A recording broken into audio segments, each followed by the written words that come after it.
The scene in Glasgow is set for world leaders. The looming question, will they come with decisive, aggressive plans to protect our planet? If we don't act now, it will be too late. And we've been saying that for a long time. Sir David Attenborough dedicated his life to understanding and sharing the natural world.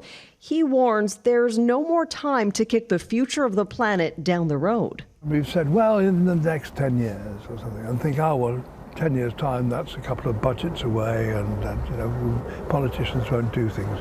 We have to do it now. L'accord de Paris pour le climat est accepté. The climate and political commitments have been discussed for years. Literally. At COP21 in Paris, 196 nations signed on to the Paris Climate Agreement.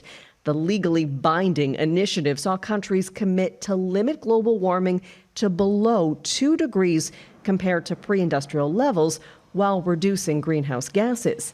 Now, at COP26, nations are supposed to share what they've been doing and present their next steps. Catherine McKenna is a former Canadian environment minister turned full-time climate advocate. Transitions aren't linear and they're not perfect. And so, you can't immediately wave a magic wand and say, we're getting rid of oil and gas. We use oil and gas. Everyone is using oil and gas, but we do need to transition. Time to transition is butting up against the realities of climate change. 2020 was the worst year on record for the accumulation of greenhouse gases in the atmosphere.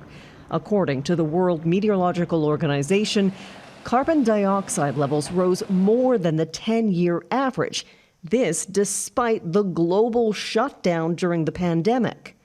NOAA, the National Center for Environmental Information, says 2020 was the second warmest year for combined land and ocean temperatures and the warmest for land temperatures. At 2 degrees. Alok Sharma is the UK's COP26 president. If temperatures continue to rise, we will step through a series of one-way doors, and the end destination of which is climate catastrophe.